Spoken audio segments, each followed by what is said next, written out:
Welcome to Behind the Muscle podcast. Today's guest is an IFBB Pro Classic Physique athlete. Today's guest is Justin Badurina. Justin, welcome to the podcast. Thanks, Q, for having me. I appreciate you taking the time to talk to me. For sure, man. So, Justin, I'm excited to chop it up with you. The first question that I have for you is, who are a few of your favorite bodybuilders of all time? So, of all time, I'd have to go to people who I looked at when I was getting into the industry, like what I, before I knew about bodybuilding. Obviously, I feel like we all kind of saw an athlete or two that kind of struck our eye, and then we got into the sport because of seeing them. And I think for me, that was like Jay Cutler and Dorian Yates, like seeing them kind of do their thing, whether it was with like YouTube or on Instagram. I saw them, and then I kind of watched like Pumping Iron. I think we all knew Arnold, even before bodybuilding. That's just a name that like our parents would talk about, we would know. So like he's one, but then seeing Pumping Iron, Generation Iron, I got really into like watching Phil Heath and his journey. Because I was like when I got into bodybuilding was towards the tail end of his. But I say, those guys, now specifically, if I had to say one, I'd probably say like Dorian. I just look to him in terms of like training mythology and like mindset and stuff like that. So if I had to say like one is my favorite, but those are a few of my favorites for sure. Very cool. Now, in terms of like current guys on the IFBB circuit, whether that's open, whether that's 212, classic, if you want to pick, one from each or whatever, but are there some current guys who you really like admire or look up to in terms of their physiques? Yeah. Wow. I haven't really like thought into it, but definitely like absolutely. There's people who I look at their physique and I'm like, wow, that's something really cool, really pretty. I really like Hadi. I like how he brings the condition game. He's not like an over the top like size guy. I just love his look. I've been seeing some pics of Brandon recently, Curry, and like leading up to this Arnold, and I'm like, wow, so he's definitely someone who, I come from classics, so I respect and appreciate the more aesthetic look to it, but I definitely love, freaky big, so I think those two, like Brandon and Hadi, have a good combination, and obviously they lead the world right now in terms of bodybuilding per se. Classic wise, I mean, Terrence, I'm friends with Terrence. I like Terrence's look. I think he's so aesthetically, gifted. I like new guy coming up, young guy. So those are two guys who I would say kind of I like look towards, and obviously they're top 5 in the world in a division that I compete in. So I got to like look to those guys, see where they're at, and kind of, picture myself there. So that's kind of how I look at that. Men's physique, I don't really know too much about, to be honest. No disrespect, it's just not something I really watch. For men's physique, I like he won the Olympia before. I think his name's Raymond. He's a tall guy. He's really tall. I just like his look. I think he's got a cool aesthetic, like, shape and look to him. He's just a big bubbly guy. 212, Derek's a freak. And then the female divisions, I'm sorry, ladies, I don't know too much about the divisions. I want to definitely do some more research on, like you and other people who do these podcasts and stuff. I would like to be very well versed. I'd like to know a lot about the females and them competing as well, because it's all under one umbrella, and it's about like, supporting every athlete, every division type of thing for me. Yeah, for sure, man. Awesome. Very thorough answer there, Justin. So the second question I kind of like to ask all my guests, just to kind of get the conversational ball rolling, is at what age did you start lifting weights? And then why did you start lifting weights at that specific age? Yeah, so I think me starting to lift weights had nothing to do with me actually wanting to lift weights. It was more so I grew up playing ice hockey. That's the sport that I kind of got into from a real young age. That was my passion. And shh. Yo, Dad's on a podcast. Come here. You're good. Sorry about that. I got one that's real mouthy, and then one that's kind of like quiet, and she won't really bark too much, but you'll hear the one more than the other. But I got into lifting because of hockey and like strength training for that, and just like the off ice conditioning per se that we had to do. And honestly, I really fell in love like with those types of workouts. It was more like strength conditioning wise. It wasn't bodybuilding like one muscle group. It was just some were more lower focus, more upper focus, but I really like pushed hard. And that's kind of where I did start to really like lifting weights. So I would say my like 13, 14, like early teens, in that age. Perfect. So, talk to us a little bit more, Justin, then about like where you grew up. Talk about your childhood. Talk about hockey. Why did you get into hockey? How did you get into hockey? Up to about high school. Just share some of those childhood experiences with us, please. Up to about high school. We'll stop there and then we'll transition. Okay. Yeah, for sure. Man, I probably, from what I can remember, hockey was like the one thing I was really passionate about from a young age, just a sport that I gravitated to. I tried some other sports, but that was kind of the one that I gravitated to. I played goalie. That was my position. So I'm a little nuts, and that's why bodybuilding fits me well, because it's a you gotta be nuts to bodybuild. But so fell in love with hockey and being a goalie. Played at like local level. I don't really want to say like an amateur. Well, it really is an amateur level. Like I never made it to professional. And I played all throughout high school per se. But if we're talking about before then, really like childhood wise, like a lot was put into hockey. Like from a young age, like that was really like, I didn't really enjoy or do many other things, even from like a young age. Like that was really like sole focus for me. From that age, I kind of knew what I wanted to do with hockey. And I grew up in South Jersey. So I live in New Jersey, South Jersey. There's North and South. Central, we'll say there's a Central, but we don't really say there's a Central Jersey. We say there's a North and a South. And we are, just like a fun fact for anyone watching, we are more Philadelphia fans. So like the Flyers, the Phillies, the Eagles versus like our North Jersey is more like the Giants and like New York fans. I believe there's like one or two Jersey teams, but like not many people in Jersey like are fans of Jersey sports teams. It's more New York or Pennsylvania. So yeah, South Jersey. Played hockey pretty much up until high school, and I continued that in high school. But yeah, that's kind of where the childhood was. So, was it your parents then that did they play hockey or something, or how did you kind of get into hockey? Because it's not necessarily a very common sport in the States, at least. Yeah, absolutely. Especially in New Jersey, it's more of like a north, in the like northeast area, like Boston, New Hampshire, Vermont, up to Maine, across like the top of the US. You're right. It's not really, states down here. Honestly, wow. I played like street hockey. So there's different type, street hockey, roller hockey, ice hockey. I played a lot of street hockey from the young age. I liked messing around with it. I tried on some pads. For pads is in reference to like goalie pads, like, getting in the net. And I loved it. My parents never played hockey. My dad played football. He played football in high school, stopped, before college. He actually played for the high school that I went to. So it's like, we're in Marlton. So, very, homey per se, like we're all kind of there, my dad went to high school there. My mom lived in New York, but then she came here. She played basketball, so she didn't play, hockey. They didn't really like know too much about hockey, but they were, I wouldn't say my parents were like athletically gifted, but I wouldn't say they were like out of shape. Like they look good, they took care of themselves type of thing.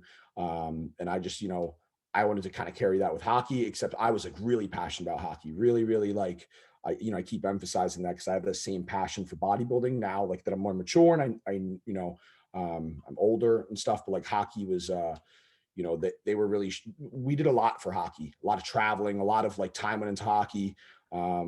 It really did consume a lot of my, childhood. Like even friends that knew me then will tell you that, it's yeah, but they didn't really, I can't really tell you exactly how I got into it, like remember exactly, but I can tell you that it's still to this day, when I think about all the sports out there, I don't really watch like TV or sports, like that's just not what I don't even really watch movies or shows and stuff like that. But if I do ever pop up, a sporting event, it'll be like a Super Bowl for football, or like it'll be some type of hockey game, something I can kind of like, vibe with.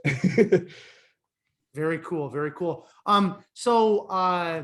What, just before we move off the hockey subject, because it did shape your childhood so predominantly, how do you feel like hockey prepared you for bodybuilding, or what did you kind of learn from hockey that you've been able to apply now as a professional bodybuilder?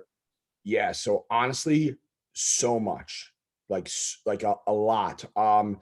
One thing that listeners might not know about hockey, not sure if you know this or not too, like hockey's very pricey. It's a very, very costly sport for the equipment, for the traveling, a lot more than your high school football, your high school baseball. I'm not saying those things don't cost for certain equipment, but like, my leg pads could cost up to $2,000. Like it's a shit ton of money for, for equipment.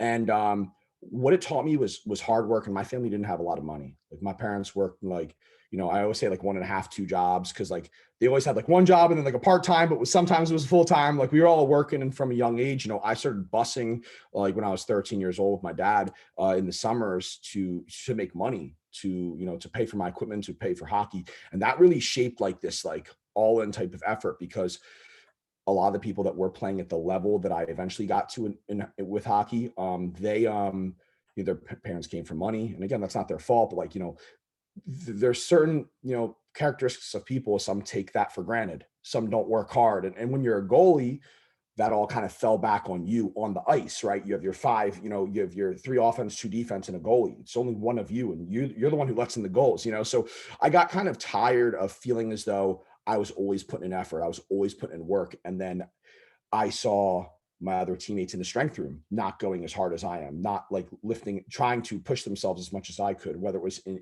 and on the ice, not training as hard as I was. And I kind of didn't like that. I didn't like it because I was like, why am I putting in all this effort and I'm not getting any help here? So something I learned from hockey was like, you really got to give it your all. And if there's anyone or anything that's like kind of weighing you down in a sense from progressing, sometimes you got to like just let them go, let it go, let them go, whatever that situation is. Some people, it's when we get into like dieting, some people have an issue with like keeping certain foods in the house. You got to get rid of that. You got to, like get rid of whatever is going to hold you back. And hockey taught me like really hard ass work, like really, really hard ass work. And, don't settle. And I always thought like I could have made it far, but eventually like I kind of fell out of love with hockey and I got injured, and, we can kind of get into that stuff, and that's how bodybuilding kind of started. But yeah. Very cool, man. I love that. If we're open to it, there's always correlations throughout life with all the experiences that we go through, right? So, all right. So you are wrapping up high school. Talk to me a little bit about, I know hockey was your thing, but at some point, I'm sure you were probably thinking about like a career or something you want to do, quote unquote, and you grew up. What were your thoughts when you were in high school? And then once you graduated high school, Justin, how did life kind of take you in that direction, or how did life take you in a different direction? Absolutely. So I gotta be honest with you, in high school, and I was a good student. Like I wasn't, I didn't like get bad grades or like, my GPA was solid. I just wasn't really passionate about school. It's not that it came easy to me. Like I would say I was like an average student. Like I was above average. Like I did well, but I wasn't like excelling. And I was scared shitless because I didn't know what I wanted to do. I really, at that time, I was like, hockey. Because I was still playing hockey up until my senior year of high school. I was like, I'm going to go to college, and I had like a few opportunities to go, play Division I hockey. And fun fact about me, I used to be a recreational snowboarder, and I used to, and I was good. Like I wasn't bad. I wasn't bad. But basically, hockey ended for me because I tried like a jump on a slope that I probably shouldn't have done, and it really like it messed up still to this day my hips are kind of displaced, but it injured me. It messed up my hip. I broke my forearm. I was out for the count for a bit. And that put hockey to a halt, right? And that around that time too, that was like right after high school. I was just going to community college, trying to like just take classes part-time to figure out what I wanted to do, because I still wasn't sure.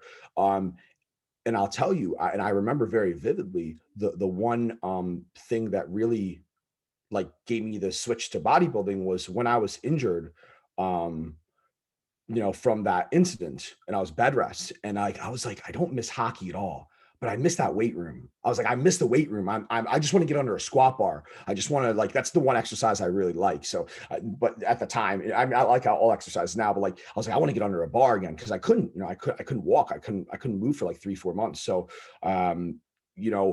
that's what kind of started that passion. And then as soon as, I got, healed, and this was when I was like trying to give you like some exact time frames. Like that was when I was like 19 and kind of wrapped up my first year of community college.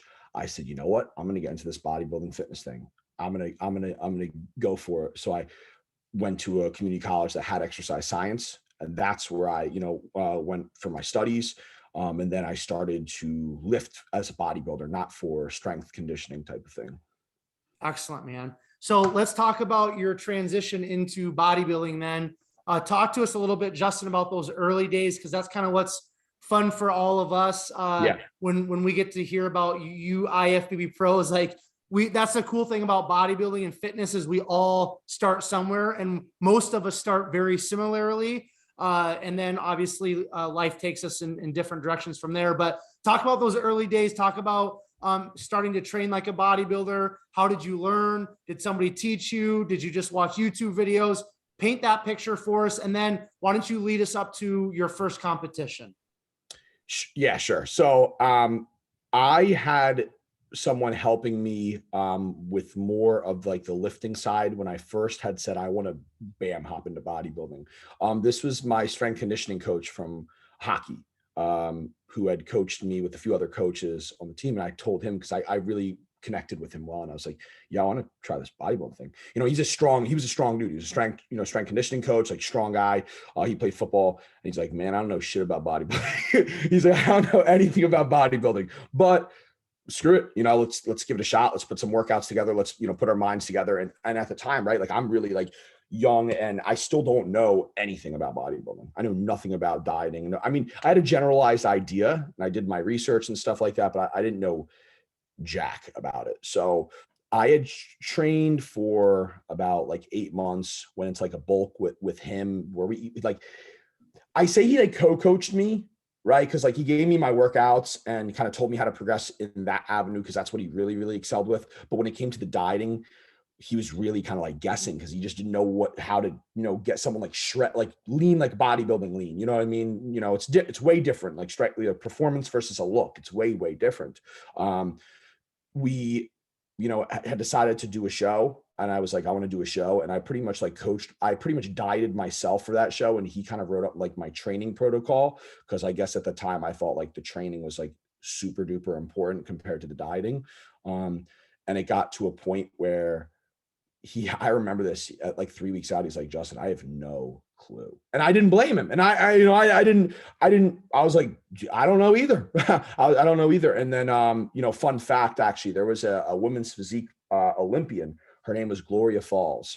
And she doesn't compete anymore. She retired, but she actually, was like going to be at the local show that I did. So this is leading up to that first show. And my mom works for a school district around me where the show was going to be at one of the schools where she kind of covered the auditorium and so she like kind of was talking to some of the people who ran the show. And they said like, yo, like we're going to, it's your son's first show. Let's like set him up with Gloria, just give him like a free posing session or two, kind of give him an idea. So she actually helped me with like that first show, like during the peak week process. Where like, I had no idea what I was doing. So, she helped me with my tanning, helped me with all that. And man, that was like such an honor and a blessing. And at the time I didn't realize the help I was being given. Like, I didn't realize like, holy shit, like this is a women's physique Olympian. Like she's currently on the Olympia stage. Like I was just like a beginner. I was like, oh, it's just, some girl helping me out, but now it definitely like when you think about it and think where you came from, you're like, wow, you had some good people that helped you and, blessed with those opportunities. And that's what she introduced me to my coach who I've been with for like 5 years now. So that first show I did by myself with a little of her help, a little bit of Matt's help, the strength conditioning coach. And then I met my coach there and we started working together after. Yeah. Very cool. So how did that first show go for you, Justin? Talk about just the experience, right? Because some people, their first show, they love it. Some people hate it. Some people are in between. But what was it like for you? What was your kind of main takeaway once you were done competing for that first show? Yeah. So I ended up placing second out of 5 or 6 guys. It was a small class. But still not bad. It was Classic's first year. And that's another thing that some people don't really know. And it kind of like is why, because a lot of people are like, are you ever going to go to open? Are you ever going to like get to that point? I know this is kind of off topic, but Classic, the first year Classic came about was my very first year competing. So it felt right for me. Like it felt like this division came about because I saw men's physique and I was like, you know, I got legs. I played hockey. I had good legs development from hockey. So I wanted to show them off, but I was like, I'm at bodybuilding. I ain't that big. I don't want to wear a banana hammock. I didn't, you know, at the time, right? That was my thought. And then Classic came out and I was like, you know, I can wear my underwear on stage. You know, so that's kind of, you know, where it kind of happened. But that first show was really cool. It was a really cool show. Kevin Levrone guest posed at it. So I was able to meet him. I was able to talk to like Steve Weinberg. That was the head judge for the show. And he's kind of like the head judge in the league now. So he saw me for my very first contest. It was an overall just like great experience, really, really humbling. I met Sean Clarita there. I have a picture with Sean of me. I looked like super small, you know, he's a shorter one, but like, he looks like ginormous next to my little pipsqueak, you know? Yeah, it was a really, really cool experience. And after that show, I was like, I definitely want to do this. I definitely want to kind of see where this thing takes me. Did you, I mean, that's pretty cool. I know, you know, Jersey is, you know, at least in the past been a bodybuilding hotbed, and there's a lot of history in that state. I mean, even, you know, Nick Walker, I believe he's from that area. So, but did you get any, you know, positive feedback from anybody at the show? Did anybody come up to you and say, hey man, like you've got great structure, or was it just kind of like you just had the experience and you went home and decide that's what you wanted to do moving forward? So the one, and by the way, Nick does live like, well, he used to live like right around us. We've trained together. He's a good dude. Yeah, he's a good dude. Now he's like down in Florida, but yeah, you're right. He's right in the area that I'm at. Jersey's relatively big, so you know some people are more north. He's about 15-20 minutes from where I am. Yeah, what would you ask again? Oh, no, Sorry. no, you're good. You're good. Just, did you get any like positive feedback from anybody from that first show, or did you just kind of decide yourself like, hey, I love this. I'm gonna move forward? Yeah, so actually the one thing that I did get a lot of good feedback on was my shape, and I guess that was more genetic and not my hard work at the time. But they said, yo, you got this very cool like X-frame look to you. You know, I definitely was not lean for that show, but you know, when my waist came in and I'm a pretty wide dude up top and I had pretty good legs, it looked like aesthetically, you know, pleasing. And the one thing they said was like, yo, just build on the structure. So that's something that I'm very, you know, I understand structure is a genetic thing, but like if someone doesn't have a good structure, my eye tends to get like drawn away from them. You know what I mean? Just with how I kind of look at physiques now, because I really like just a cool aesthetic, you know, look to it. You know, people that are, when you look at them, they're just like, whether that's a mass monster, or whether that's a classic guy, you know, that's why like when I look at Terrence, his front double, I'm like, oh my God, you know, quads are massive, waist super small, up top super aesthetic. So the one thing they said about me was shape, and just build on that, you know, bring the size up, you know. Cool. Very cool. So talk to us then, Justin, about your evolution then from that first competition. What did you do next? And then just kind of walk us through briefly your contest history, maybe touch on some of the highlights when you first started competing like on the national level. And then why don't you talk about when you turned pro? So go from that first show, what did you do next? And just that evolution of competing as an athlete. Yeah, absolutely. So after that first show, I had, you know, I met my coach there, Dan. I kind of mentioned that I met him at that show. And he was really the only coach who kind of talked to me there. You know, I met some people and they're like, nice to meet you. If you need me, you know, talk to me type of thing, you know, but Dan actually gave me the time to talk to me. And that kind of caught my eye. And then 3 months later, we officially like linked up, and we, you know, we started working together. I remember, you know, going to his house. Dan and I are very, very close now. You know, we've been together a very long time and have done a lot and experienced a lot of things together. And he'll kind of tell you, you know, there has been an evolution in like a maturity change, you know, with me. You know, when I wasn't that good, like at that young age, I think that first show like really put a lot of like, I don't know what I'm trying to say, but like I thought I was way better than I was.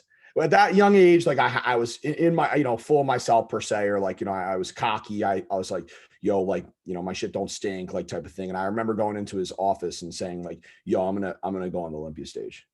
Like I told him, and I was one show in. I was one show and I still didn't know what the hell I'm doing. But I was like, yo, like I know what I'm capable of. And he's like, yo, slow down. He's like, slow down. He's like, we got to get to a show first, like together, because we never did a show together. And I was like, well, you're going to, don't forget me ever saying this to you. Like, I told him, I was like, I'm going to be your best client. Like, I'm going to show you. So after that, like head down, hoodie up, got to work. And I ended up doing a show in Pennsylvania, Big Cat Classic, about a year after my first show. So I took a good solid off season with him, to grow, put on some size. That was a huge show. Actually, my class was huge. It was like 13 or 14 people for like a local classic, open show, which was pretty big. And I ended up placing, I think, fourth or fifth. And then I did the Gold's Classic again the following weekend, the show that I did my first show at. I did it again the following year. I placed third. I actually placed third behind Akeem. I think his last name is Scott. He's been on the Olympia stage for men's physique. He did classic in that show. And then Tyson, he placed second.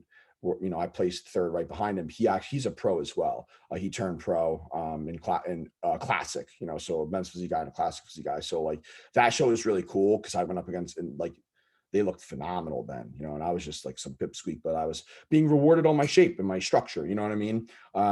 So I placed fourth, and then I placed third. After that show,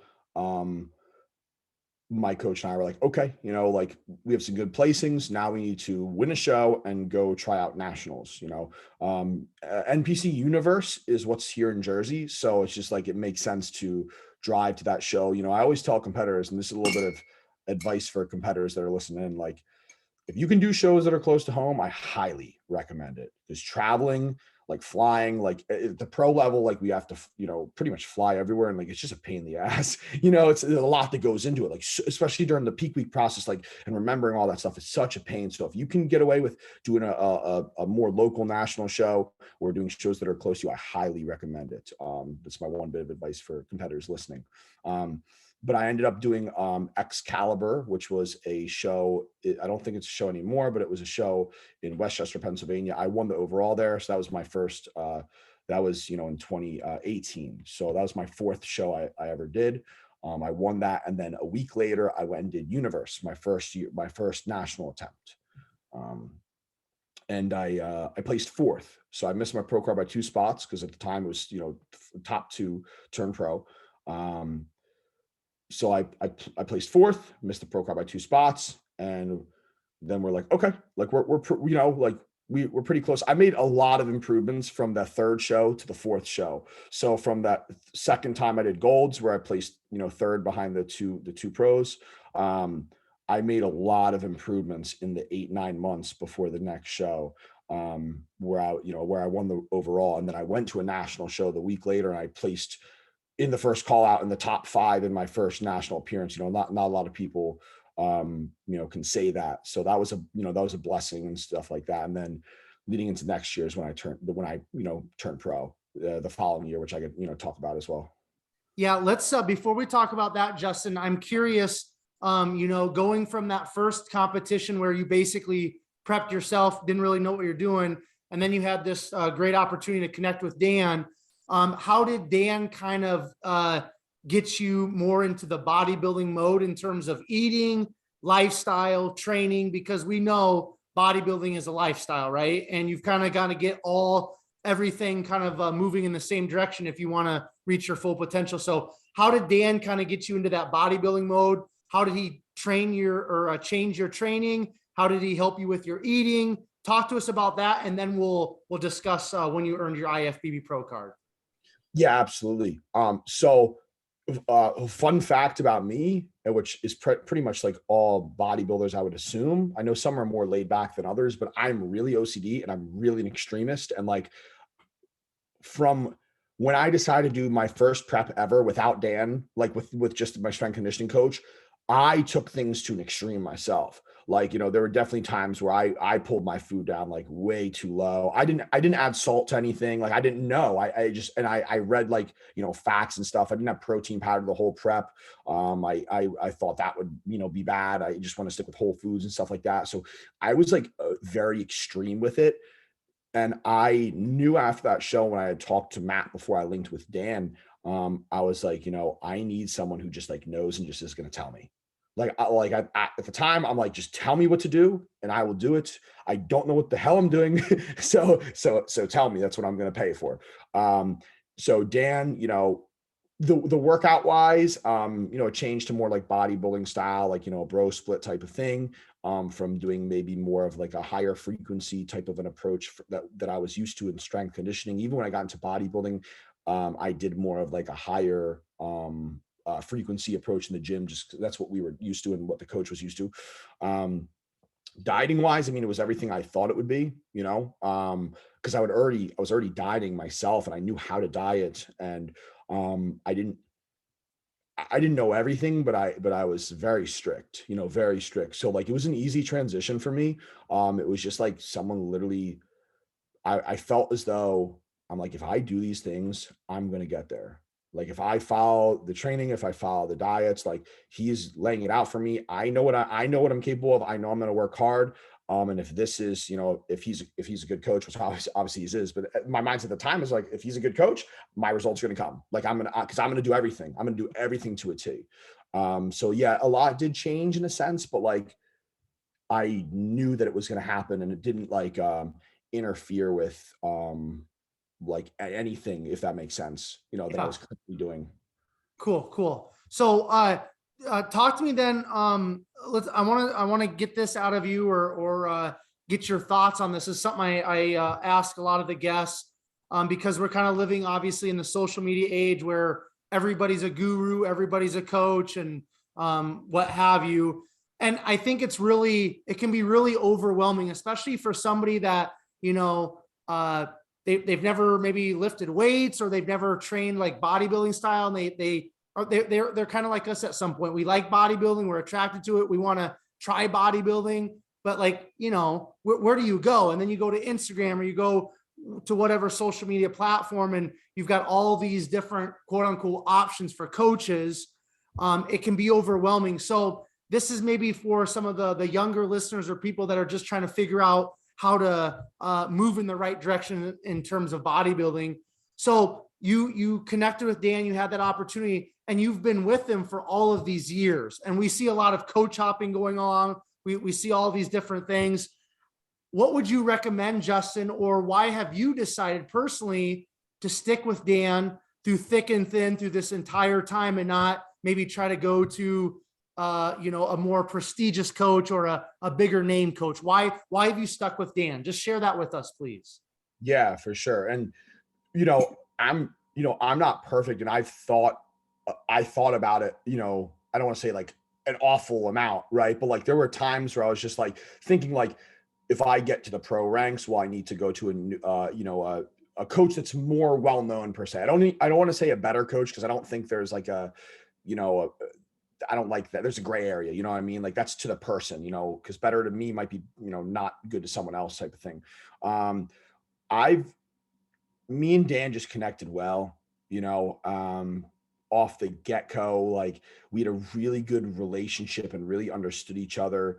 I don't remember too much of our early years together, to be honest with you. The first 3 shows I did, he wasn't at, but I had met him, you know what I mean? He just wasn't, he ended up moving to South. That was another big thing too, that I didn't actually mention. Shortly after we started working together, he had moved to North Carolina.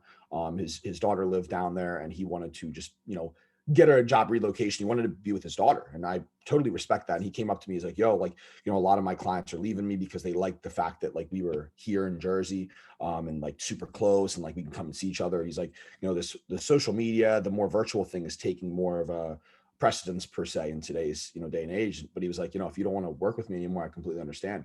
And I was like, nah, we haven't even done a show together. I was like, I don't know what I'm doing. I was like, yeah, I like you. I like the first couple months we've had together. I'm gonna stick it out, because a lot of people dropped him. They wanted someone more local, that didn't really phase me. I was like, all right, we're just gonna put the work.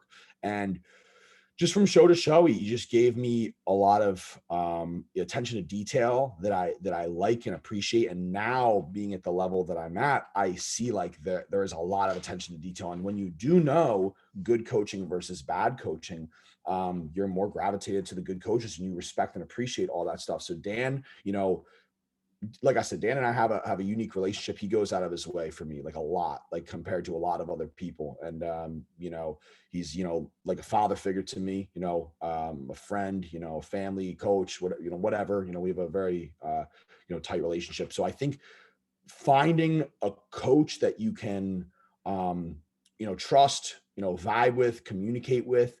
Another thing I liked about Dan was, he's not like, an old school coach, but he's not like one of these younger new generation coaches. He grew up watching the 90s and early 2000s and competing in the early 2000s to the teens, and then like now coaches the younger crew. So, he's been able to kind of see the progression and kind of have more experience with it. And I really, dig that about him. He's able to turn himself pro. He coached himself to turning pro, which is tough to do.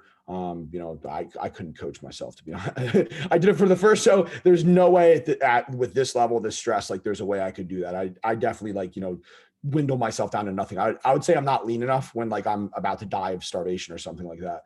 But yeah, I mean, if I had to give some advice to people, find a coach who you connect with well, because it's really personal. It should be personal. It should be you and your coach. Sure, you have your team. There's like all these teams out there where like it's like this person, that person's on my team, so I'm going to support them. But like at the end of the day, like I got into this sport because like I wanted to progress, and I care about all my teammates. I care about my my coaches, clients that aren't me, but like it's about me and my coach. So if I can't connect well with him, it doesn't matter if other people can. It's my relationship with him, and that's why I love Dan like so much. He's really important to me. Yeah. Great advice. I appreciate that, Justin. So talk to us and tell us a little bit more then about your when you earned your pro card. How did that prep go? Was it a smooth prep? Was it a bumpy prep? Did you know going in that you were probably going to get your pro card? And then what was that experience like, being in first call outs? And then when did you kind of know that you were going to be a pro? Yeah, absolutely. I'm going to check on the chicken super duper quickly, because this will be a very in-depth part for me. Give me 1 second, Q. Go for it, man. Go for it.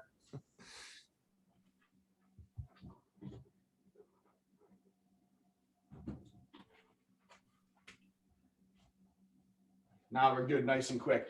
You got to multitask, man. In today's day and age, you got clients, you got work, you got an interview, you got this done, the other thing. Yeah, get cooking done as you're doing all the other crap. Like I walked the dogs, I had rice on the stove, I had chicken in there, I got the whole nine going. You got construction going on at your apartment too, you said, right? Construction, yeah. It sounds like it winded down. Perfect timing. Yeah, exactly. Yeah, for real. So that was probably my toughest prep leading up to turning pro. So I turned pro in 2019 at NBC Universe, which was in July.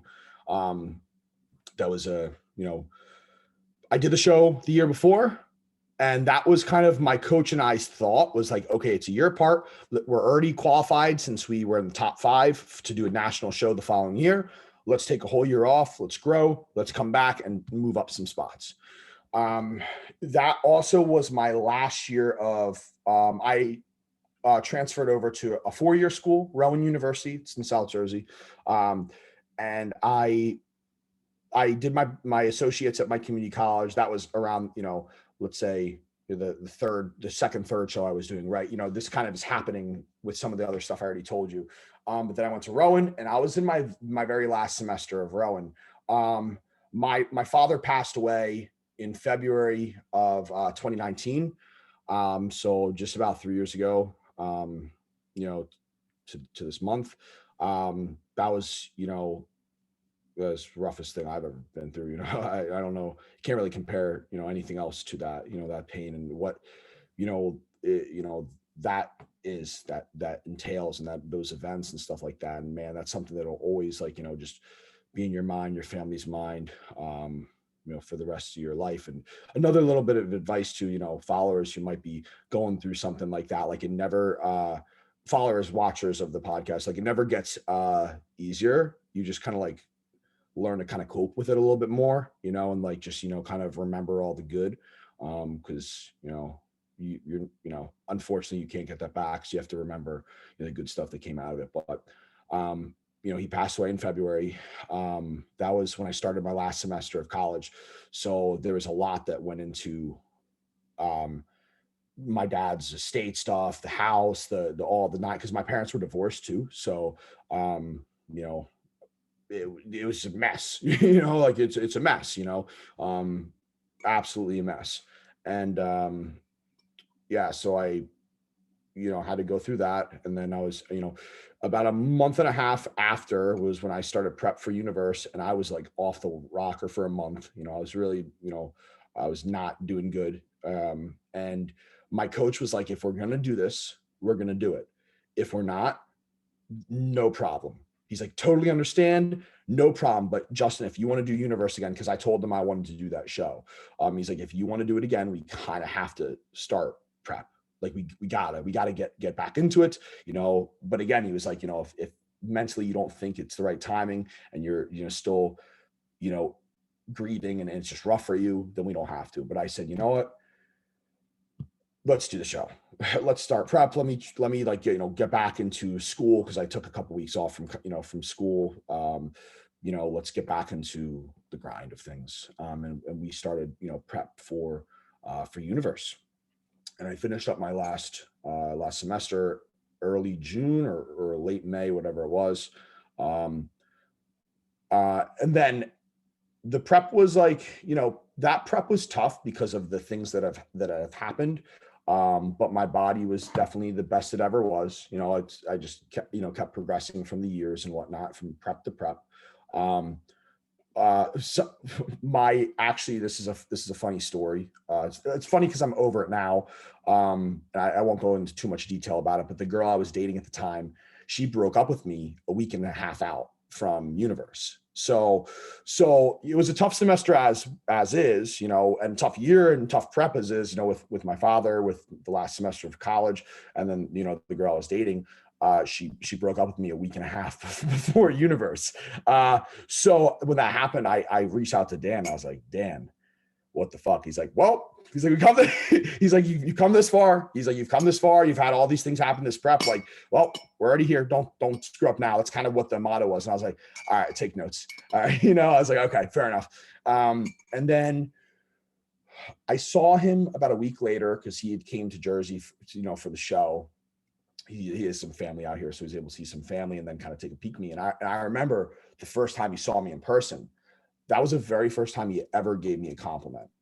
Was like the 2-3 shows we did before, he was like, awesome job. But it was never like, you look awesome. Like, he's just like, we got to keep progressing. We got to keep getting better. Like, he never gave me a compliment. He's a man of very little words, until, I got to, after Universe, our relationship really kind of like, excelled per se. Because maybe, I told him, in that office that one day, like, yo, I'm gonna do something, and he kind of, finally saw it, after a few years of it. But he saw me, 3 days out and was like, yeah, you look awesome. He's like, we're going to be fighting for a top spot at this show. And that was all I needed. And I was like, okay, let's continue, to the show. And then, so, show day comes, right? So show day comes, the guy who I turned pro with, very well known. I don't know if you've heard of him, Tony Tavares. Have you heard of Tony? He's been on the podcast. Awesome dude. Oh yeah. Tony's awesome. Yeah. He's one of my, one of the good guys in the industry, man. Good down to earth dude, good family man. Runs a big company. Yeah. So Tony's who I turned pro with. So that day came, and I have to be honest with you, like, I had a lot of doubts on that day specifically. I think, like, emotions were hot and cold, especially with what had happened a week and a half before and just my father and stuff. And I was like, man, like, what if I don't get it here? Like, then it was all for nothing type of thing. Like, it was all like a waste per se, I guess you could say. Went out for, the first comparisons, did good. Went out for your intro, did good. Then they line you up and they called my number first, like in the first call out, and they called like me. There was like 6 guys, or I forget exactly how many guys in that show, but like, me and Tony, like we're in the middle. Another guy, Tyler, I don't know how to pronounce his last name, but he's a tremendous amateur for Classic Physique. he also was in the show too in that call out. And kind of it was like us three battling. And they had me in the middle for a couple poses, but then they put Tony back in. Tony, one thing about Tony, if you haven't met him in person, he is one of the thickest guys you will ever be around. He is super thick. And I remember seeing him backstage and thinking like, how in the hell am I going to stand next to this guy? Because he's so just dense. And, he was probably in his early 30s at the time, and I was only 23. Like I turned pro when I was 23. And obviously there's a lot of years in between, a lot of hard work, a lot of density. Like he puts in a lot of work, man. He's a workhorse. But seeing him backstage, I was like, oh, I'm second place. If I hope I'm fighting for second place, type of thing. And I have no problem admitting that. That's genuinely how I felt. I was like, if I place second to turn pro behind him, because he went on to win the overall. He won the whole show. So I was like, if I place second behind him, I'm doing okay.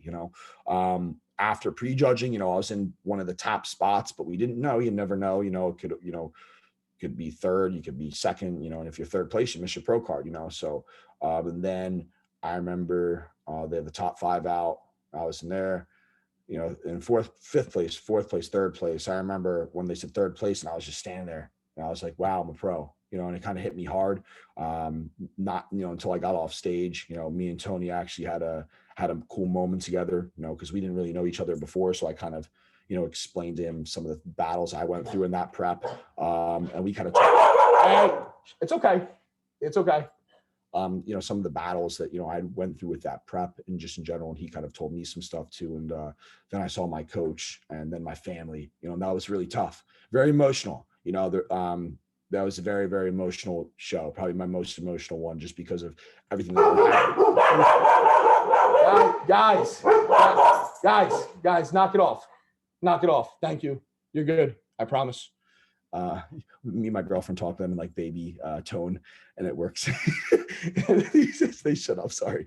They're funny. They're super funny. But yeah, that show was like really, that was emotional, man. That was the toughest prep, mentally, the most emotional roller coaster I had been through in that 6 months I've ever been through. And I'm grateful for what that show gave me. So I always try to Universe has been in Florida the past 2 years with the COVID stuff, but it's coming back to Jersey now. And I always want to go to that show and just see some classes and stuff, see some people there, just because it's local to me. It's only an hour and 45. And it's good to kind of give back in a sense and kind of just go there to experience something that it meant so much to me. That show really means a lot to me, For sure. Now, do you feel like, just as a bodybuilder, because of everything that you went through during that prep, Justin, and then, being able to earn your IFBB Pro card, do you feel like because of those events that you experienced and you kind of stuck to bodybuilding and bodybuilding stuck by you during that time, do you feel like just, as a human being, as a athlete, as a bodybuilder, you kind of even maybe grew more in love with bodybuilding and that kind of lit your fire even more because you did kind of cross that finish line going through all of that, or not per se? I think so. I think that because some of the events following Universe, we're talking half a year to almost a year with the whole COVID things, really put me in a bad spot, mentally with my training and stuff like that. So I think after Universe, right away, yeah, I was very, very motivated. I was very, it was funny because in that moment, that's when I completely humbled down, got humble pie. Even from turning pro, I was I went up against Tony. I saw the other guys who turned pro in the other height classes. And I was like, man, I turned pro and I think I deserve to be here, but this is going to be an uphill battle. I was small fish in a big pond, and I was really motivated off the get go with that, because when I got the feedback from the judges, they told me what I kind of already knew from the first show, your shape, your shape, your aesthetic look to you. I came in condition. I'm not the biggest dude, and I'll never, you know, like even when we get into like my pro shows, like I'll kind of tell you where the weight's at compared to the caps and stuff like that. But like, you know, most of the time I'm very under my weight cap, and I'm not the largest dude.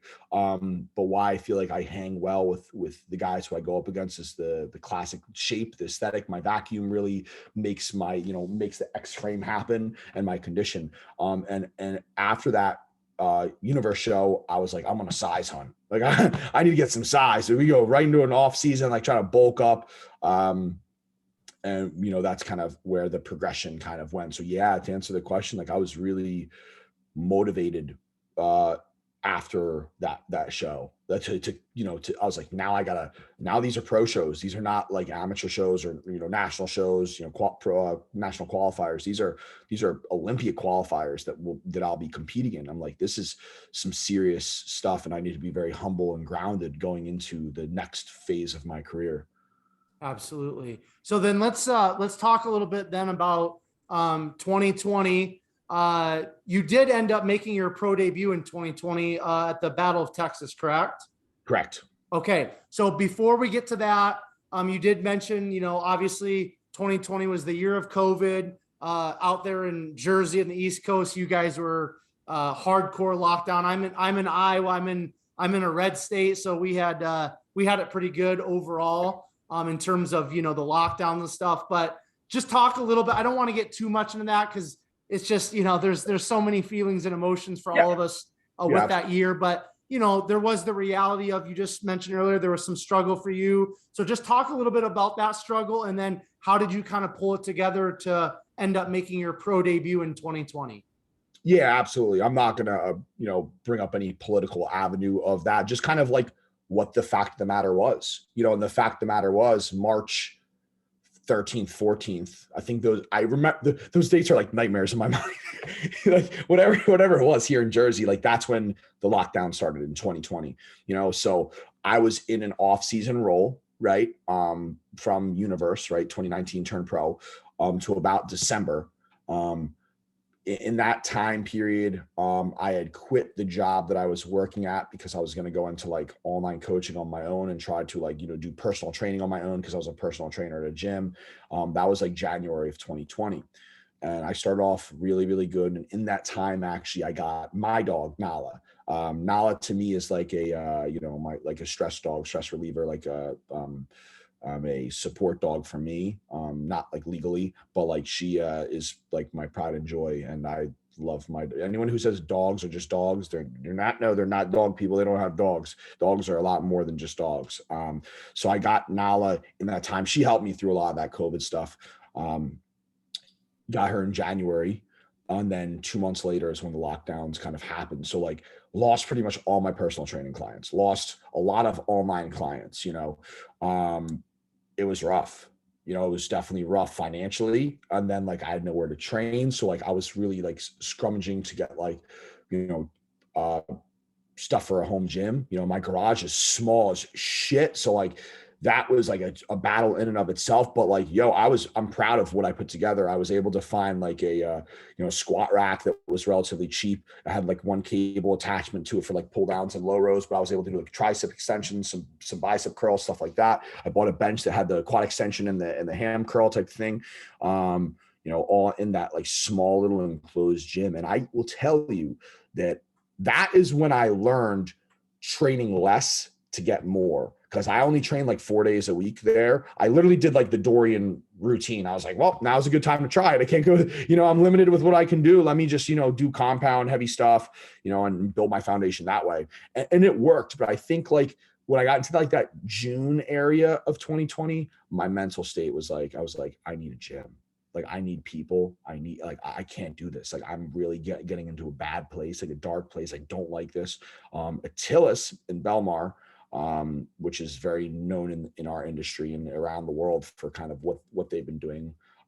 They opened up, you know, and I went there, not necessarily because because I don't want to talk politically, not because I did or didn't support the cause, but because I needed something. Like I had nowhere else. And I was like, if I don't get into a gym, I'm like, it wasn't even because I would just decide to do a prep. I just needed that vibe. You know what I mean? Us gym people, like that's what we love. And when we're taken out from that, like, yeah, home gym is cool and all, but like there's certain things about going and seeing faces of other, like seeing another person's top set, seeing another person's set, or just seeing them talk, even if they're talking, even if someone's on their phone on a piece of equipment.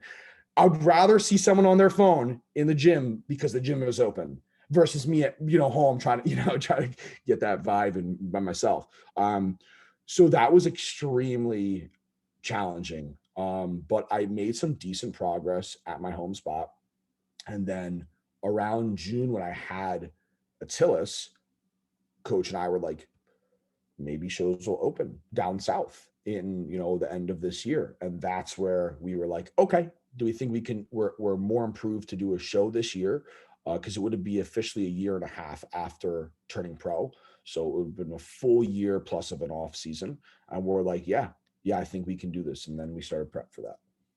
Very cool, man. So before we talk about your pro debut, Justin, because I mean, 2020 for a lot of us was a tough year. It was a very tough year for me, but it ended great because I had an opportunity to buy a gym, and I'm thankful for that. But what did you take away from that time in terms of, the lockdowns, having to train out of your small little garage? I mean, even though there was dark times, there's always something to learn even in dark times, right? So is there something that you kind of learned about yourself, or you just learned during that experience that kind of helped you to move forward in a positive direction? I don't think I learned anything new about myself. I think I learned a lot of things about training that like shaped my mindset for just how the rest of my career has been since then. It's almost a year and a half after that. So like just training concept and style has been a lot different, than what it used to be. My regular, like, just pretending I'm big as crap, throwing weights around, trying to get big that way, not feel what I'm doing.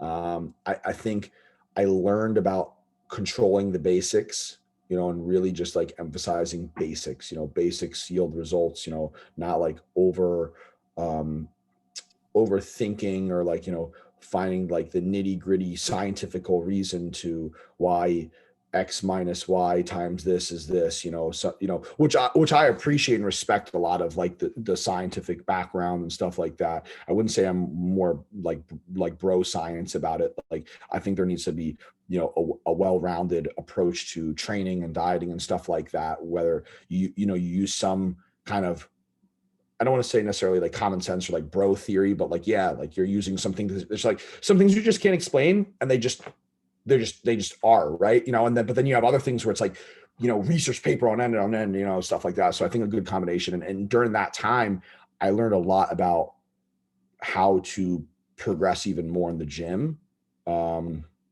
Obviously we can all get better, right? Like I'm nothing special, but from where I was, I would say I've made a lot of improvements, and that happened in that setting where less was what I had. And I had to really kind of like figure out different ways, different, sets, different reps, different training methodologies, different rest period, like, rest, whatever it was, so that's kind of what I learned in that time, was more about bodybuilding to the basics, being able to, like, I could tell someone right now, if they're like, yo, Justin, I barely have any money, what can I eat for food? What can I do for training? If I only have a barbell, what can I do? And I'm like, my mind's like, all right, cool. Let's have fun. Let's write that down. That's kind of where I think about it. Like, okay, it's not like I never think like, why are we in this situation, but how can we better the situation, and how can we work with what we have? And there's usually the tools are right in front of you. You just have to kind of figure them out for yourself. You know what I mean? Usually all the answers are out there, especially like we talk about social media, like a lot is out there. It's you just figuring out what tools will open your toolbox, and like kind of, like what works for you. Cause that's, a lot of people are different, Love that, man. Okay. So let's talk about your pro debut, and then we'll talk about your competitions in 2021 and some of your thoughts going forward. Okay. So Yes. Pro debut, you gotta go check something quick. Yes. Go for it. Go for it, my man. Sorry, my man. You're good. You're good. You don't want the apartment to burn down. That would not be good.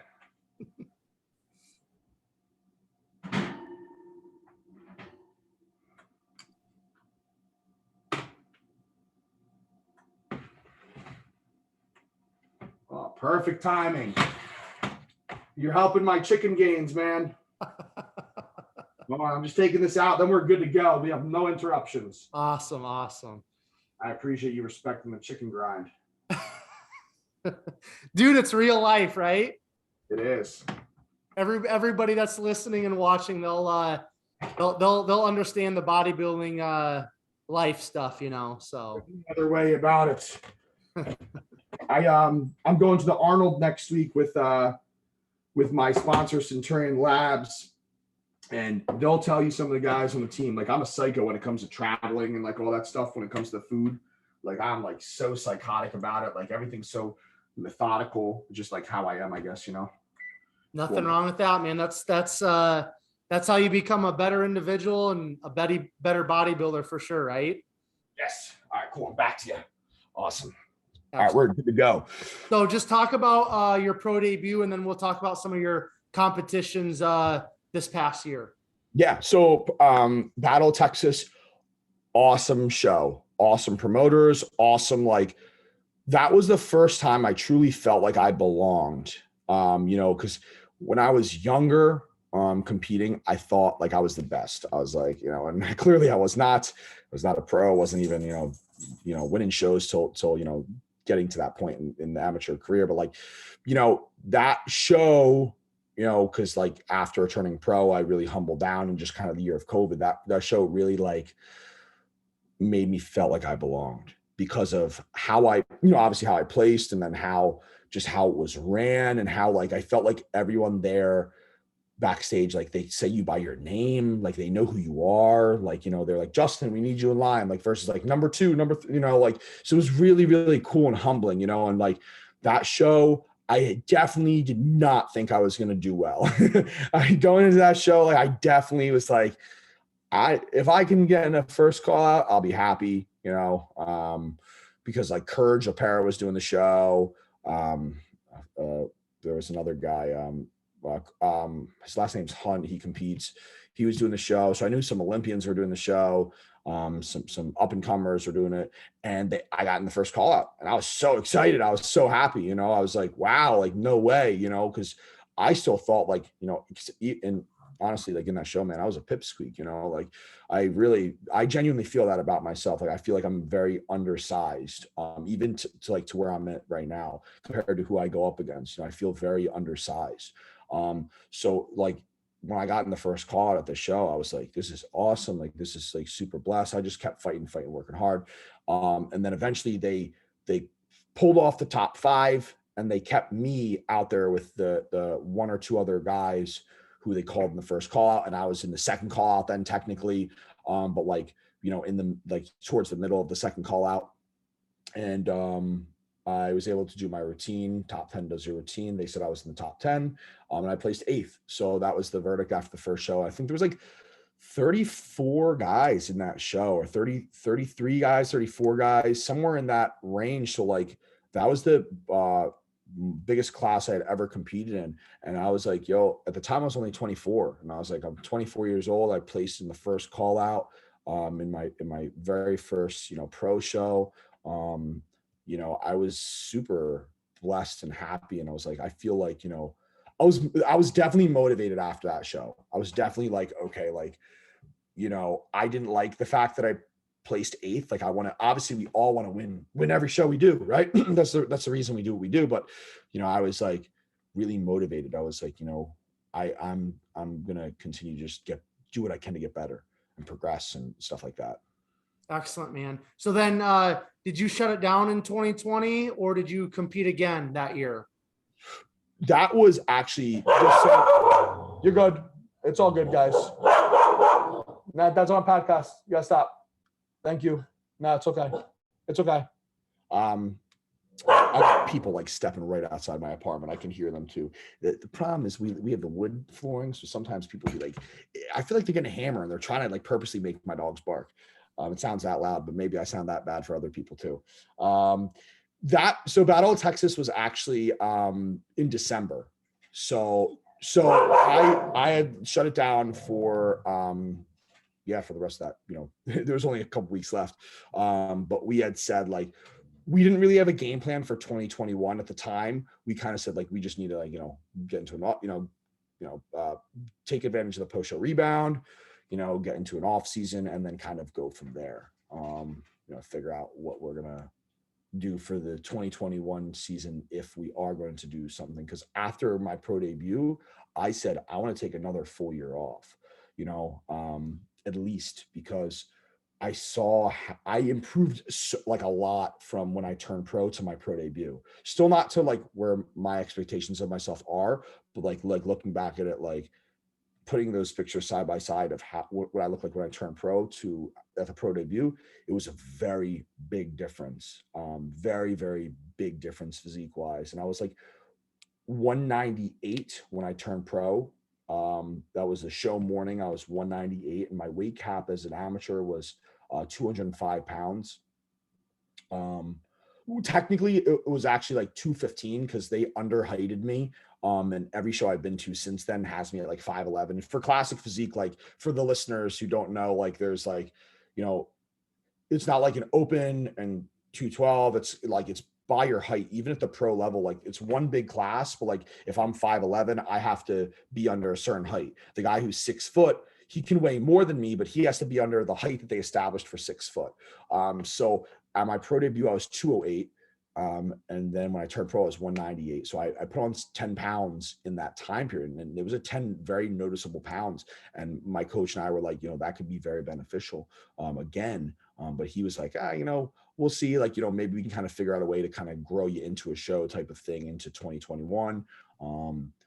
And yeah, just took the first couple months of 2021 to kind of grow and figure out what the hell we were going to do for that year.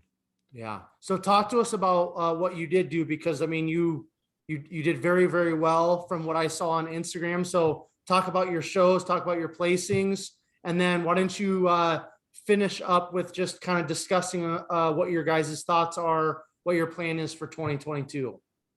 Yeah. So we had one show in mind, which was, it happened that way time-wise. We're like, we're going to go back to Texas. But it was a different Texas show. So I did Battle of Texas, which is in like Dallas, Fort Worth area. That was my pro debut. And then this back in November 2021, we were in Austin, Texas for the Texas State Pro-Am. So we had decided like, okay, that show aligns best with our timeline. We'll have an adequate amount of time to grow. The show was November, like, early November. So second weekend into November. And we're like, we're going to do this show and we're going to try to get a qualification for 2022 Olympia at this show. I had made a lot more improvements. And in that off season, it was the best off season that I had in terms of keeping it clean. I didn't put on a lot of weight. I started my prep around a similar weight that I did for my universe for when I turned pro and for my pro debut actually. So it was kind of like aligned with where we were, but we knew because of how I did from universe to my pro debut, like it didn't matter if the weight started the same for the prep, like we got better in the prep and it kind of like showed right when we were on stage and stuff like that. So I did that prep and we really like excelled in that prep, like faster than I had in other preps. I remember he like front loaded a lot of stuff for me, like my cardio and my dieting very hard off the get-go so that we could kind of like eat a little bit more towards the back end of prep, because a problem with me is like I tend to get really flat up top, like my upper body. My legs from hockey, they always want to stay like, my legs have like striations like now, like they just want to stay lean. And I hate it because like, it's tough to judge like, okay, one body part's lean, but the other part looks like watery and fat and not good. So it's, it's a tough freaking game to, try to figure that out, especially as a coach, trying to coach that, because up top I get so flat, but like down low, I'm so razor sharp. So we had front loaded, and in that prep, like we were like, like we're making some ground. Like we're really, really, we're really making some ground. And then I got to like, I went to the Olympia with my supplement sponsor Centurion. That was like 4 or 5 weeks out. That was a tough trip. Like I've never traveled that close to a show where I had to fly and stuff like that, like in prep. you know, I traveled to Battle of Texas, but like I was going there knowing I was competing, and like it was all planned and stuff like that. Like the Olympia, like not that the Olympia wasn't planned, but like, you know, it's just something else that I had to travel for that wasn't for a show. And it was like a month out, which is like, you ask a bodybuilder, like it's pretty stressful, you know, going away and working an event for that time. But, you know, it was a lot of fun, had a lot of fun with the team. When I got back from that, about like a week after that, like mentally, I was just like fried.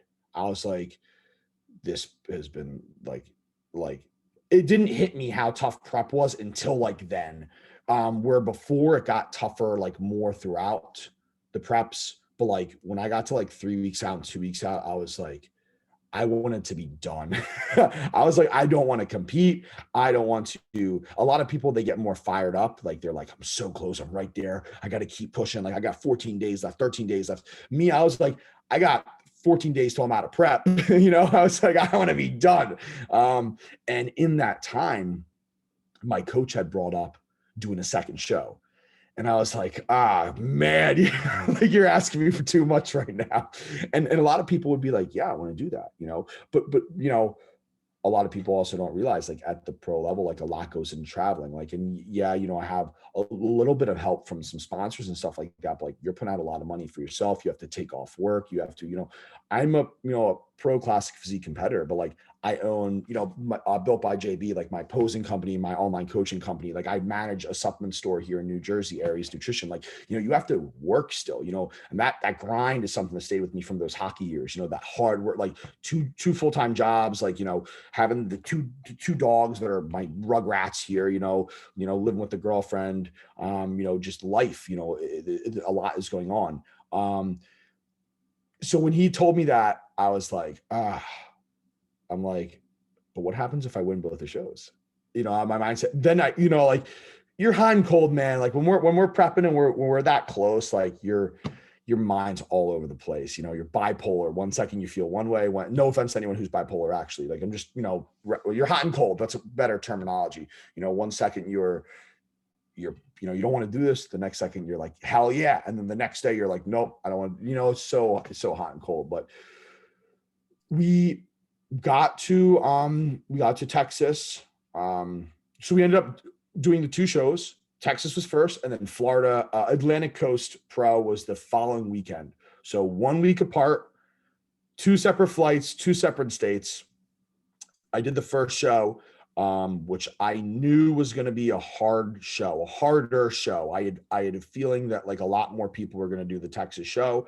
I didn't see anyone real prepping for Atlantic Coast. And I don't really pay too much attention to the other competitors, but I do like to kind of be aware of how many people are going into the show. Like, cause that can, influence, like, you know, like if let's say there's a roster of 20 people doing the show and they all have their individuals, which last about 45 seconds, their intros, and then you're doing your comparisons. Like you kind of want to know certain things so you can plan out certain meals and stuff like that, certain timings and stuff like that. But, I knew that like, Donkave was doing the show. The Black Panther, that's his Instagram.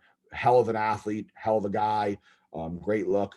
Mehdi, who ended up winning the show, he placed a spot ahead of me in Battle of Texas the year before. He was on the Olympia stage before, and same as the Black Panther, so I knew those guys were in it.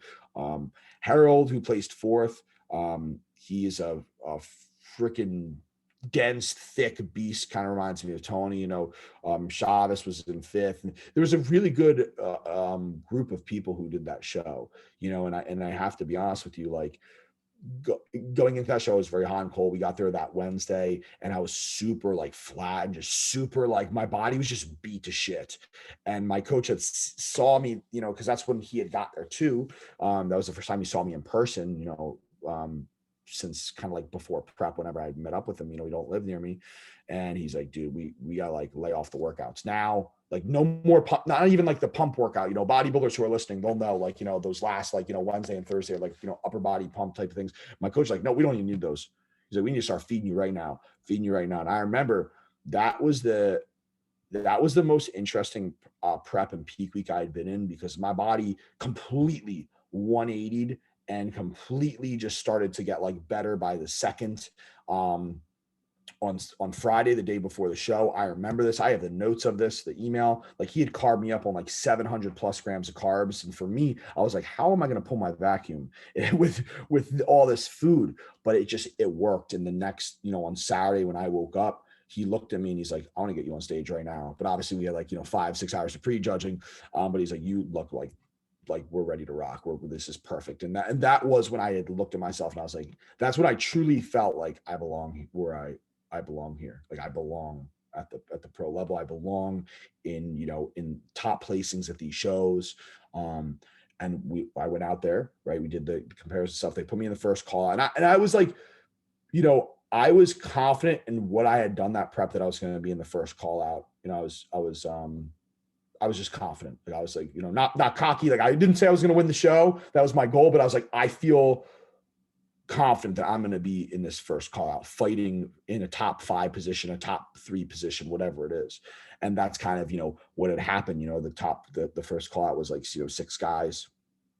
And I was in the middle pretty much the whole time, even when they pulled us back off and then pulled the top 4 back out there, the top 4, for like a final comparison type of thing. I was in the top spot. And then the very last pose, the judge pulled me out of the top spot. But my thought process was like, okay, like maybe they just, because I was literally there the whole pre-judging. They didn't move me. And I was like, okay, like, I'm fighting right now for a win.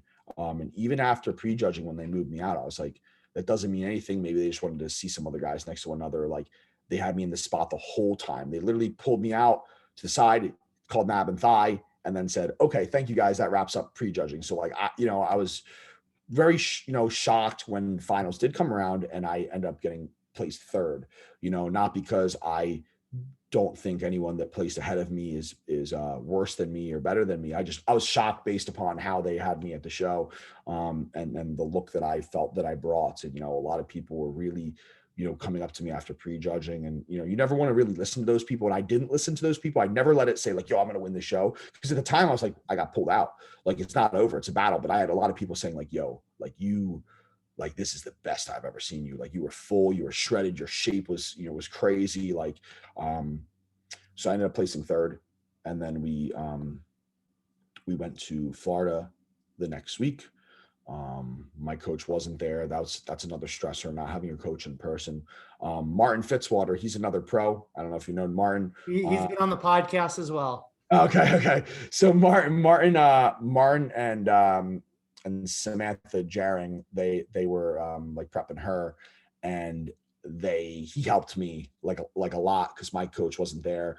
He kind of was like the eye in person for my coach, because like the 3 of us would have a quick call, and like I'd known Martin for a long time before him and I were both pros, and I had met him a few times before, and I became friends with him, and we saw each other at Texas the week before. And I told him I was going to Florida, and he said, so were they. And I said, my coach is going to be there. If you can, help me out, give me an opinion. If you see me in person, that I can give him a message. Cause like, it's tough, man. When you look at yourself, like, you're very biased. Like, I would look at myself and say, like I told you, like, I'm not lean enough. Like, I need less food. But he's looking at me and he's like, dude, you're flat as shit. You need food right now. It's going to make you leaner. It's going to pop you more. So he really, really helped me in person for that show, and kind of like co-coached me with my coach in a sense, because my coach wasn't hands-on right there. But like, that show, my body was just fighting.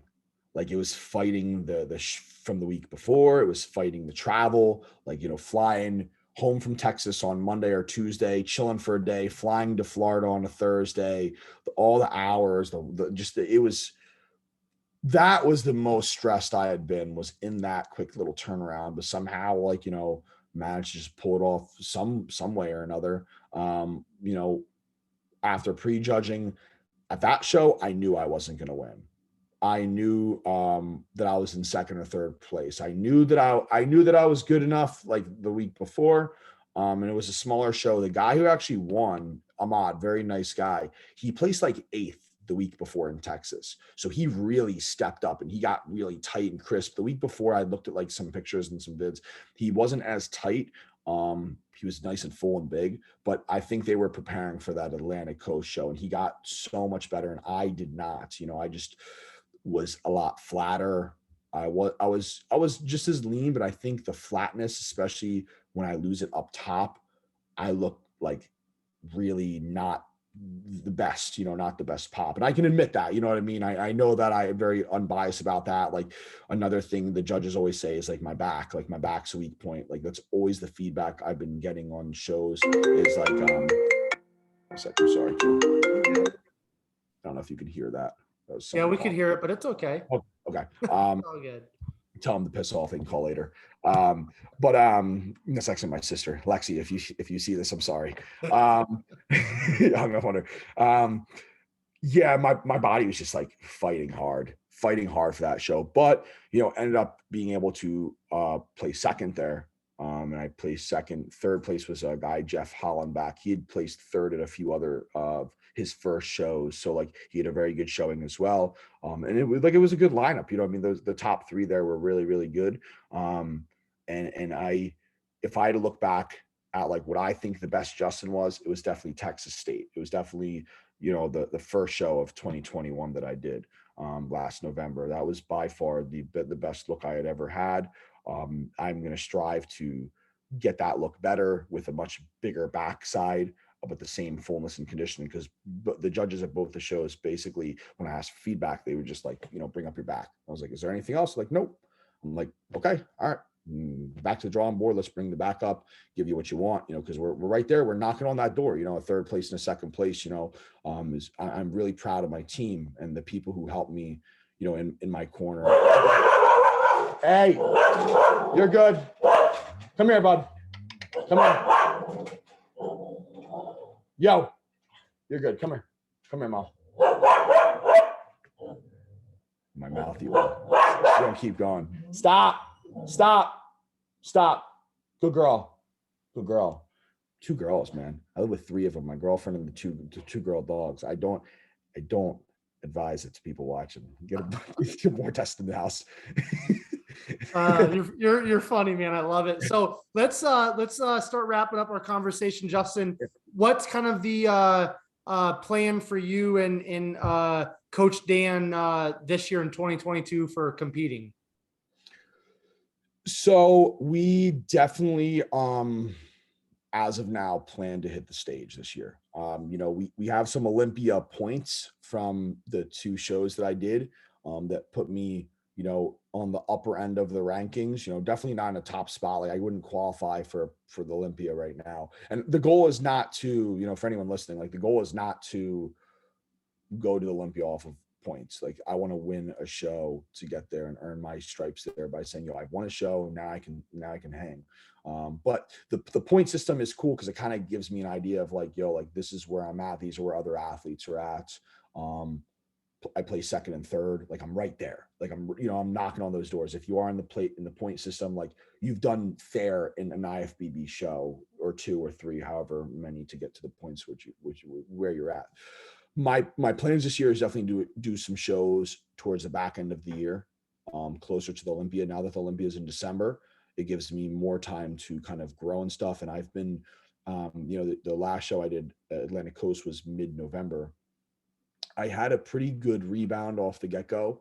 And then now I've just been like maintaining myself, like, cleaning myself out. I want to get some health markers checked up on before I make any pushes, make sure everything's in check, before I go forward with the season. So I haven't really been pushing since the show. I did for the first 5-6 weeks and kind of been laying off since then. And yeah, the goal will be to get into an off season, in the next couple of weeks, and then to really ride that out until prep would start. And prep would start probably at the end of June, just to kind of give everyone a little teaser. I have shows picked out, but I don't really want to say what they are yet, just because anything can change. And I feel like that's bad juju per se.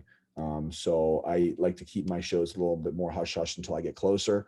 It's just something I have done in the past, and I like living in that kind of that mindset of like, okay, like no one knows I'm prepping. So like, don't act like a dickhead to anyone. Don't act like you're tired, like just stay level headed. And I feel like that's actually a solid approach that I recommend to a lot of people, you know what I mean? To try to stay consistent through the seasons of you prepping. Cause you know, being in the off season and housing food, it can be just as miserable as being in the deep ends of prep, you know what I mean? So trying to stay completely level headed throughout. And I think the less people know, the more inclined you are to do that, because they might be like, why is he acting so down, so tired? It's like they don't know that I'm a week out from you know, whatever the case is. So yeah, if I had to give someone advice, I'd say do that. But yeah, so those are the plans to pop into a couple shows in like the October, November time period. Olympia cutoff is November 20 something, I think.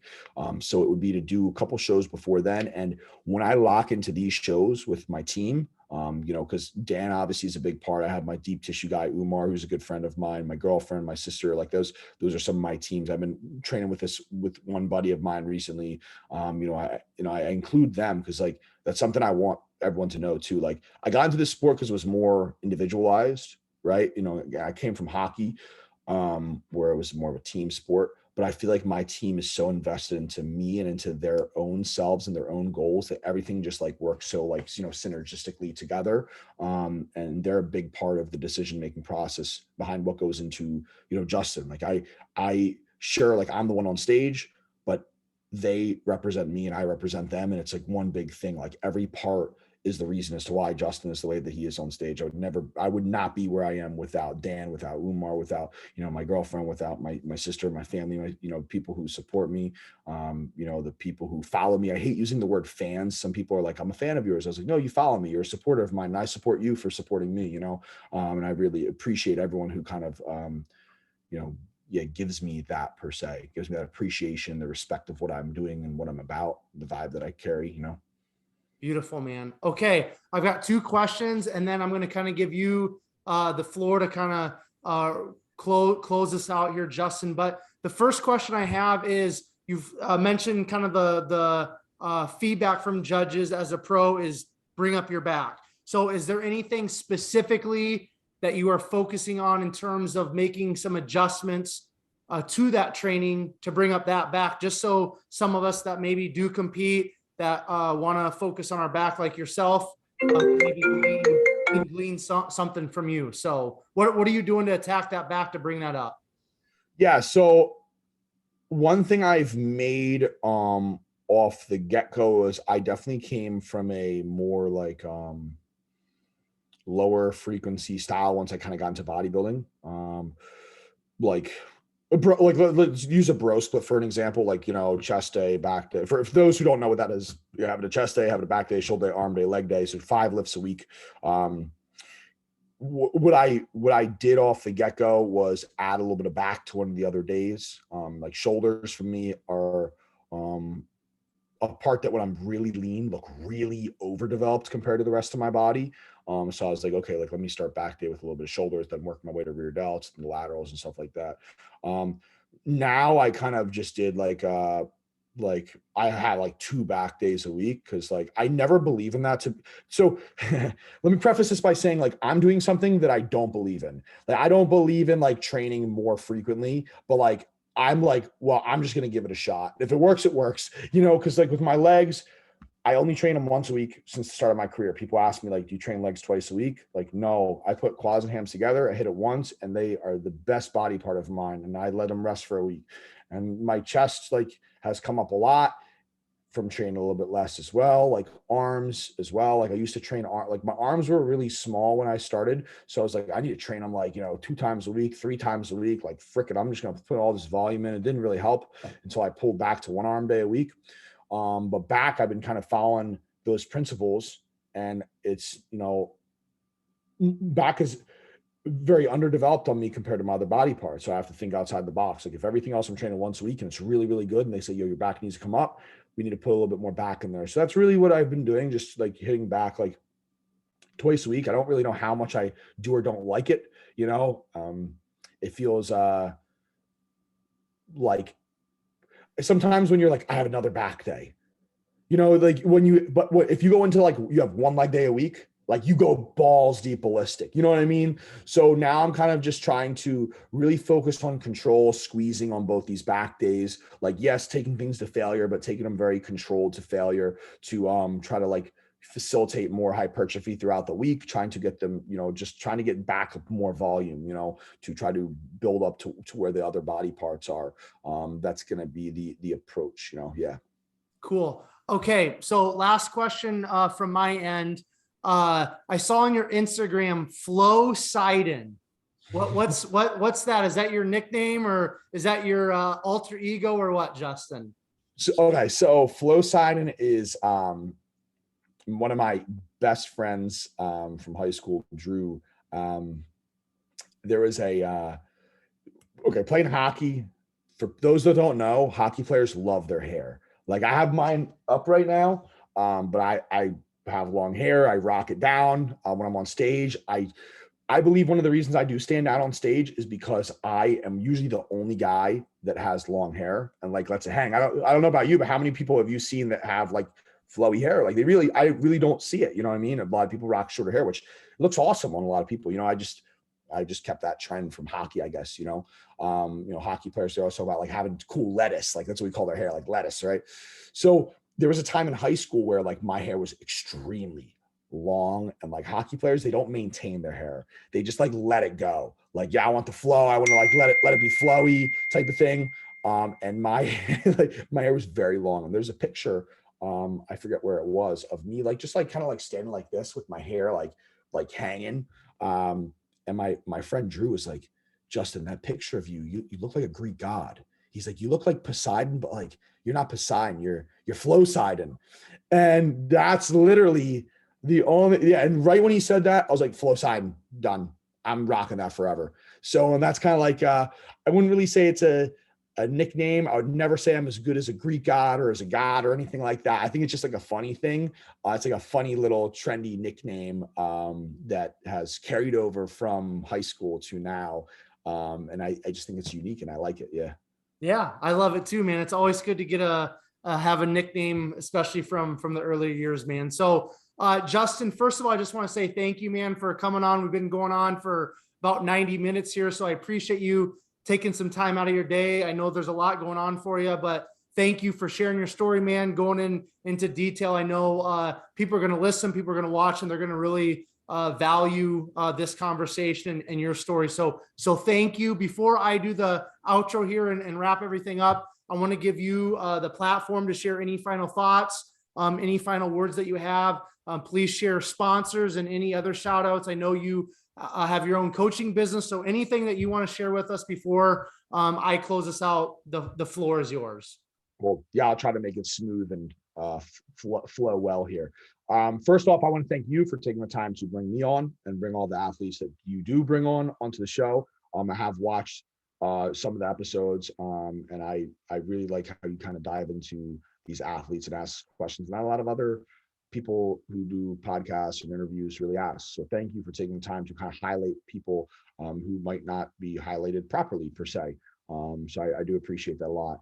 And my advice to anyone like watching this is just to work hard, but work at your pace. Everyone's so individualized and so different. In college, we learn about something called the principle of individuality. Everyone's so different and unique in this world and in this makeup, and that's it's such a fascinating and beautiful thing about life, but take things at your own pace, work your ass off, like work hard as hell, but just understand that what might be tough for me might be easy for you. What might be easy for you might be tough for me. And that goes for anything, not just bodybuilding. That goes for any avenue of life. Like me, I don't like, business stuff. Like I have my own business, but like business stuff is tougher for me, where like math might be more of my strong suit, where you ask me to do a math equation, math problem real quickly. So you always just try to get better and take things at your own pace and try to be better than you were the day before, if I had to give advice to someone. And then like, I want to thank, you know, my coach Dan, like I would not be where I am without him. He's the single-handedly the reason that I am where I am today. Besides my own hard work ethic, like it's a culmination of those two. I want to thank, Umar. I want to thank my girlfriend Crystal. I want to thank my my sister, who's very supportive, my mom, my brother, my two dogs that are absolutely insane, who you had to hear bark. I apologize, everyone, if your ears hurt. My sponsors, Liquid Sunrays for tanning, LSR JB is my code. Centurion Labs. My code is Flow for Centurion Labs. Best supplements. I've been with Centurion Labs actually for about 4 or so years now. So like I'm a man of like loyalty to the teams that I get into. I've been with Coach for that long. I've been with Centurion for a long time. Chula Sal's for my posing trunks. I've been with her since right after I turned pro. So those are my sponsors. My code with her is Flow as well. I just thank them, thank my team, thank everyone who supports me, who follows me. I have a lot of people who reach out to me and say that, I motivate them, inspire them. And I'm just some dude trying to do this thing called life. And, if I can help, other people, that's awesome. And I hope that people can take away some things from this conversation, or just from what I post, or just from your other podcasts. It's all about, helping one another out and your self-betterment, try to be the best versions of us, with whatever avenue that is. 100%, man. Why don't you share with us your Instagram? And then if anybody wants to touch base with you in terms of coaching or anything like that, is Instagram the best place, or is there a website? Why don't you give that to us, and then I'll close us out, Justin. Yeah, absolutely. So my Instagram, I have to be honest with you, I think it's J_Bads32, or it's JBADZ32. I don't know if there's an underscore in there.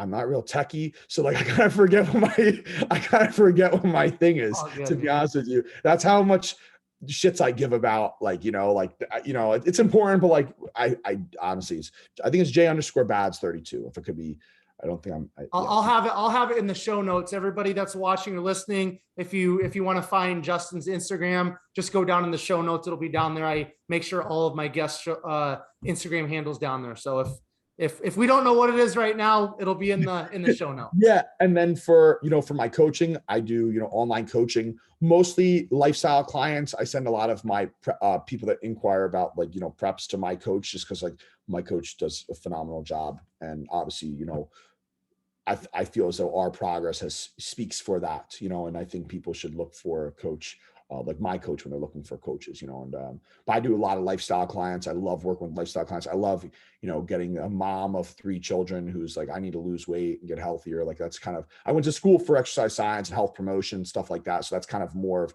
what my online coaching is for Built by JB. But Built by JB also does posing, which I'm super passionate about. I love posing. I pose bodybuilders and classic physique guys. If you remember earlier in this podcast, I told you I want to get more into the female divisions, more into other divisions. I really want to learn more about posing across the board. I feel as though it's really good to have your niche and what you specialize in, for classic bodybuilding. But I'd really love to learn, men's physique and all the female divisions, just in case you had a show or someone asks you for advice or to take a peek, like, how to kind of give them a quick little advice versus not knowing too much about it. So I'll never admit that I know everything or I'm the best out there, but I take pride in what I do. Built by JB's run by me. It's my brand, my name. No one else touches it. And no one else writes the programs. No one else does the posing, and I take pride and passion in what I do. I'm always trying to learn so I can give back to my clients. I think that's really important, that I continue to kind of educate myself and get better so that their quality and their service is getting better as well. Excellent. All right, Justin, I appreciate you, my man. Okay. Thank you so much, Hugh. I really appreciate it. I hope I can come back on and we can shoot the crap later down the road. How about we plan on maybe a few weeks out from whatever competition you're going to choose for the first go around this year. We'll get you back on, talk about the prep and kind of what you're planning for the rest of the year. Does that sound good? Absolutely. That sounds great.